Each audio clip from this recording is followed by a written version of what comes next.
అందరికీ తెలియజేయండి, ధైర్యంగా తెలియజేయండి. ఈరోజు చిత్తశుద్ధితో ఈరోజు కాంగ్రెస్ పార్టీ, చిత్తశుద్ధితో ఎంఐఎం పార్టీ ఈరోజు మరి దీని మీద మాట్లాడడం లేదు.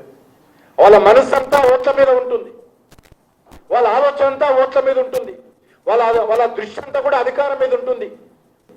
మాటలు మాత్రం ఒక్క బోర్డు మీద ఉంటాయి. ఒక్క బోర్డు మీద మాట్లాడి ఓట్లు కొల్లగొట్టాలి, ఒక్క బోర్డు మీద మాట్లాడి ముస్లిం ఓట్లు రాబట్టుకోవాలి, ఒక్క బోర్డు మీద మాట్లాడి ఓటు బ్యాంక్ రాజకీయాలు చేయాలి, ఒక్క బోర్డు మీద మాట్లాడి అధికారంలో రావాలి, అధికారంలో ఉండాలి అనేటువంటి కుట్రనే తప్ప నిజంగా ఇది ఒక్క బోర్డు ల్యాండ్ల మీదనో పేద ముస్లింల సంక్షేమం కోసమో వీళ్ళు మాట్లాడడం లేదు. అందుకే ముస్లిం సమాజం అంతా కూడా ఆలోచించాలి. చాలా సంతోషం. ఈరోజు చాలా రాష్ట్రాలలో చాలా మంది యువకులు, అమ్మాయిలు, ముస్లిం అమ్మాయిలు, ముస్లిం పెద్దలు, మత నాయకులు ధైర్యంగా ముందుకొచ్చి మాట్లాడుతున్నారు. నేను మనస్ఫూర్తిగా అభినందన తెలియజేస్తా ఉన్నాను. ఇంకా ముందుకు రావాల్సినటువంటి అవసరం ఉంది, ఇంకా చైతన్యం కావాల్సిన అవసరం ఉంది. తప్పకుండా మాదేదైనా తప్పుంటే భారతీయ జనతా పార్టీని విమర్శించవచ్చు, వాళ్ళకు కోరుతా ఉన్నాం. మేము నిజంగా చిత్తశుద్ధితో మీ సంక్షేమం కోసం పనిచేస్తే అభినందించాల్సినటువంటి బాధ్యత కూడా వాళ్ళందరిపైన ఉంది. అందుకే వాళ్ళందరూ ఈరోజు మోడీ గారిని అభినందిస్తున్నారు. మోడీ గారికి అండగా నిలబడతా ఉన్నారు. చాలా ధైర్యంగా అలా ఇళ్ల మీద దాడులు చేసిన లెక్క చేయకుండా ఈరోజు చాలా మంది మెజార్టీ ముస్లింస్ అభ్యుదయ భావాలు కలిగినటువంటి వాళ్ళందరూ కూడా ఈరోజు నరేంద్ర మోడీ గారిని అభినందిస్తున్నారు. రావాల్సినటువంటి అవసరం ఉంది, అభినందించాల్సిన అవసరం ఉంది.